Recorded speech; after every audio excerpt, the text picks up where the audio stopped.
Anil, thank you for having this conversation. Sure. Being here at Izumi, Bandra brings back fond memories of work here with you and with everyone from Izumi, your remaining three partners. So thank you for that. Oh, you're welcome.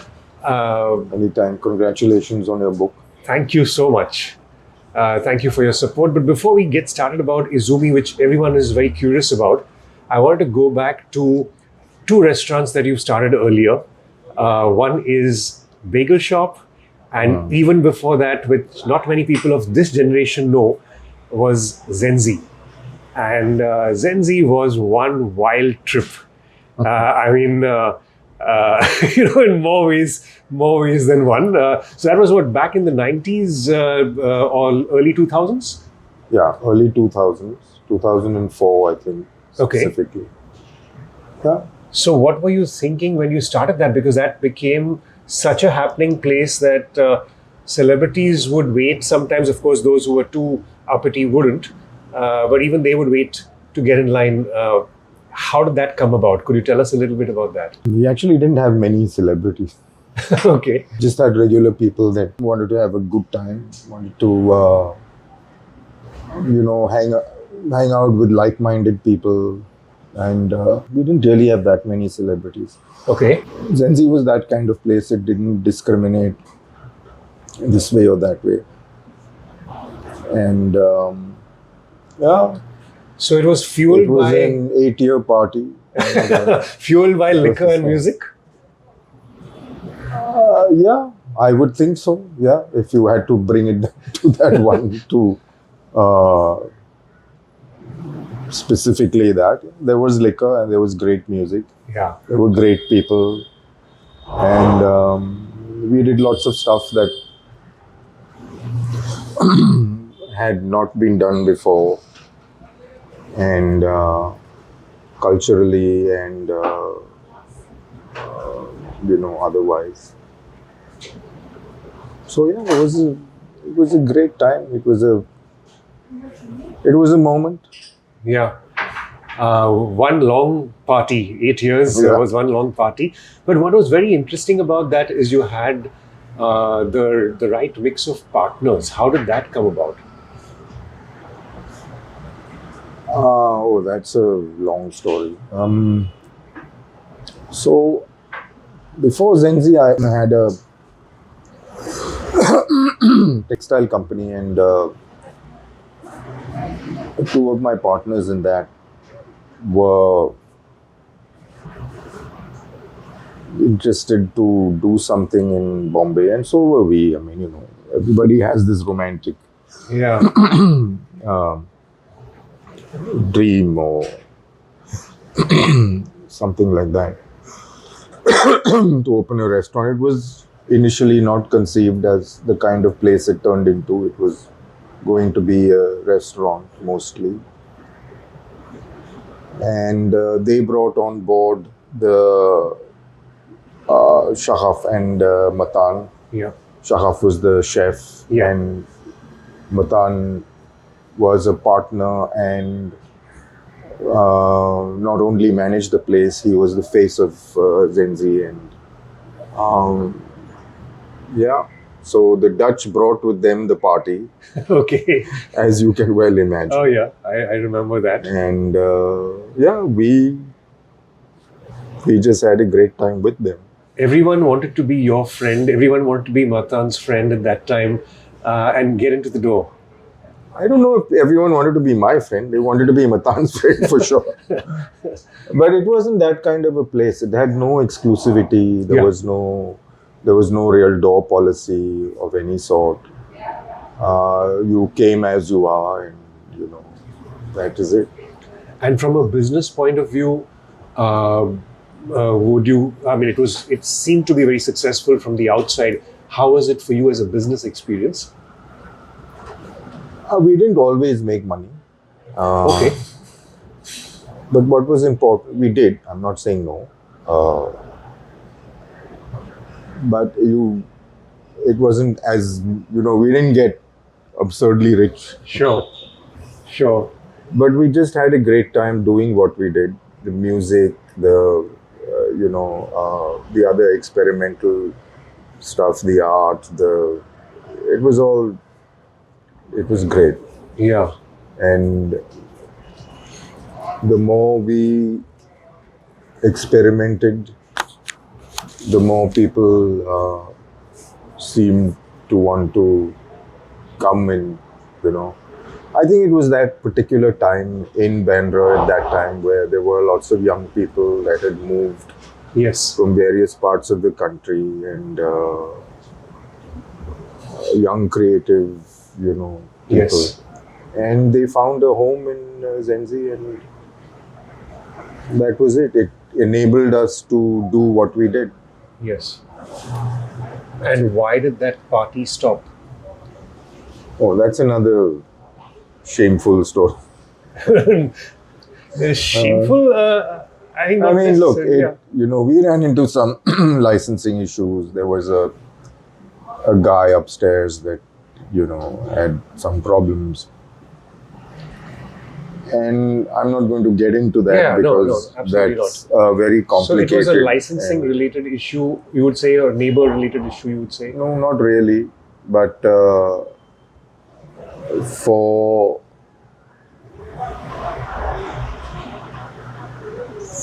for the camera, let's just say that it was licensing related. There were Okay. some problems, and yeah, I mean, towards the end, we didn't have very much fun because we had to shut down Okay. some parts of Zenzi, and that's when the real soul of Zenzi, died. And have you ever felt, not in that location, but years later or today for that matter, to come up with Zenzi for today's relevant thing? Or you don't want to be in that space again? No, I have never.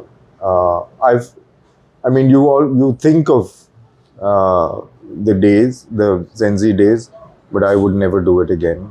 Okay. No, I don't have the stamina for it. I'm not as young as I was. Sure. The same people that came together at that time, Matan, Chris, Georgie, they all. No, Dispersed. I mean, they Yeah. all. Yeah. They will not come together again. So Sure. No, that was great, a glorious way to start, and even if you had to go down, a glorious thing to do. let's say it's in the better to restaurant burn out business. than to fade away. Oh yeah, oh yeah. So, what led to the bagel shop after that? It was a complete opposite in terms of. The bagel shop was not my idea. Okay. No, that was Matan's idea, Okay.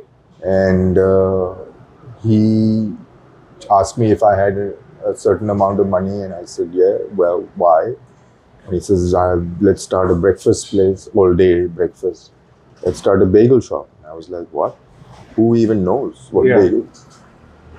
But he said, well, let's do it, It's not much. And at that time, the feeling, Zenzi was what it was, and we all felt we were going to live forever. So, Yeah, everyone at that time felt that.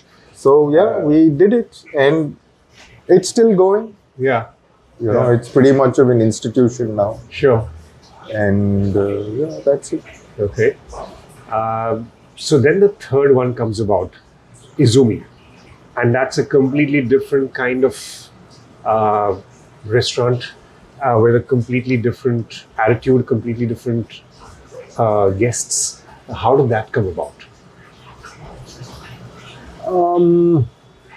So when Zenzi shut, some of the chefs were trained in making sushi, and at that time, Nuresha,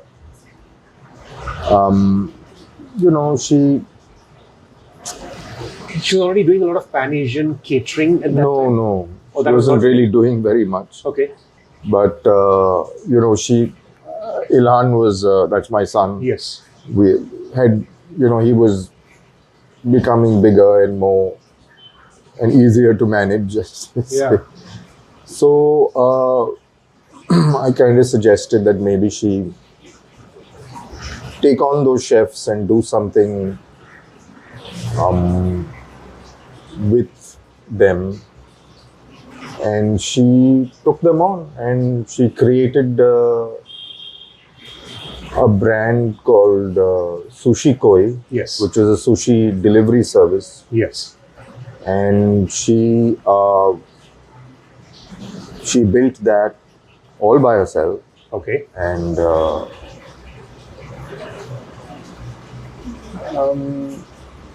sometime and was doing well, and Yes. but she just had that little thing that maybe it needed to go a little further, Yes.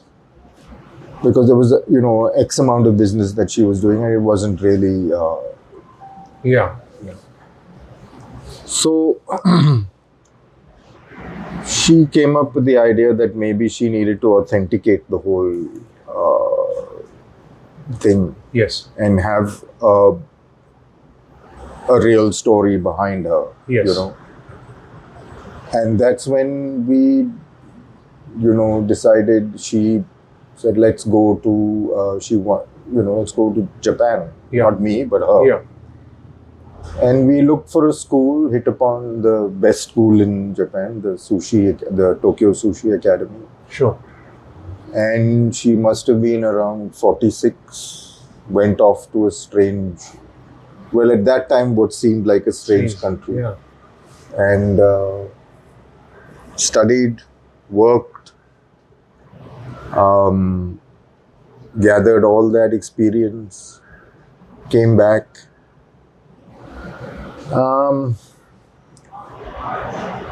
And one day she said, I'd like to, show you guys what I've learned, what happened in Tokyo. And we were only more than happy. So one evening, this happened at the bagel shop. We set up one evening at the bagel shop, and Nuresha worked out of her delivery kitchen and put this meal on the table that was just, I mean, I still don't have the words to describe what happened that evening, and I was just blown away. And I was like, wow. Yeah. And that was it. I mean, there was the hamachi truffle with the wasabi jelly. That was the first time anyone had ever, tasted anything. I was like, what the hell? Yeah. I mean, that's incredible. That's Sure. And if you ask me, in the last 7 or 8 years, that's probably among the most recognizable dishes or creations in the Bombay or Indian culinary landscape. Everybody knows it. Yep. And they keep coming back for it. It is now an iconic dish. Yes. And that was the start of it. And I was just convinced. I said, let's do this. Okay. And So then so we started off in that small little place on Perry Cross Road. Yes. And soon outgrew it. Yes. And that story is known well. Of course. And around that time, Owen, our partner, Yes. asked us, he said, like, I have a spot. Do you guys want to look at it? Sure. And we said, yeah, because there were some issues with the building people Yes. in Perry Cross Road. And we were, only too happy to look at an alternate space. And when we saw this, we were like, of course. Yeah. And that's when Owen came on. Neil, Nuresha and myself were already partners. Yes. So Owen came on as the fourth, and it's been almost 6 years now in this location. Okay. Yeah, It's fantastic. You've been here many times. Yeah, you know. no. Of course, what is fantastic is, of course, Nuresha is in some sense the soul of it all as far as the food goes. Absolutely. But you've been the common denominator of other restaurant brands, and you. What's amazing about y'all is that you still are hands-on. You still look into part of the operations or wherever required. You're still there. Nuresha is completely hands-on to the point where I feel worried for her. She's that hands-on, and all of y'all understand that so well. And Neil, for example, was such a surprise. It was such a delight to see him, holding that post in his hand and taking orders. And he needn't have done that, or Priya, for that matter, standing out with me out here. And during reservations, there were no reservations available, so people would stand in line. And so graciously, she would be there, helping out. And Owen, of course, with the licensing part and every part which he could push as hard as he could, he did that. So all of you, such a wonderful bunch of people and working so hard still. Why is that? Why? Passion?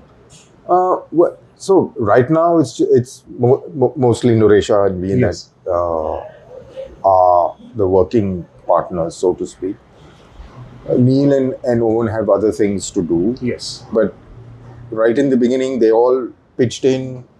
We all did our bit, and got it off the ground. And right now, I mean,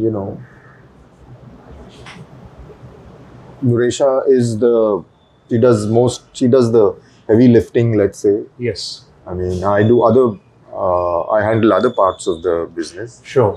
the more boring parts of the business. Yes, but the necessary parts. I mean, I handle the bar and, taxation, Sure. finance, things like that, some sort of creative input, Yes. things like that. But yeah, it's, between Nuresha and me, we kind of find a way to keep this up and consistent. That's the thing. Yes. To be Consistency consistent is every day. So hard And in this business. You just need to put that out there every day, consistently, the same quality, day after day, and that's what it's all about. You need innovation, this, that, all of that, yes, Yeah. and she does it. Yeah. We all suggest, we all have inputs in hand, but conversion is Nuresha's call, and she Yes. does it amazingly. Yes. Yes. So No, she's absolutely an inspiration. there's no Nuresha. question about it. Yeah.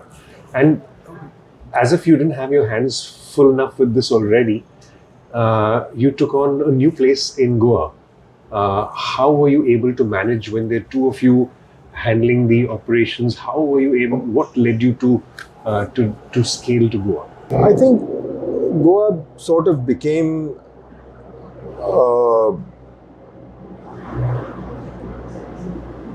a restaurant hub. Lots of people were doing different things there. Though we opened a little more than 2 years ago. I mean, in the middle, not in the middle, but at the fag end of the pandemic. Yeah. And we had planned it earlier, I mean, before the pandemic. But, obviously because of the pandemic, we couldn't really, convert that into brick and mortar. Sure.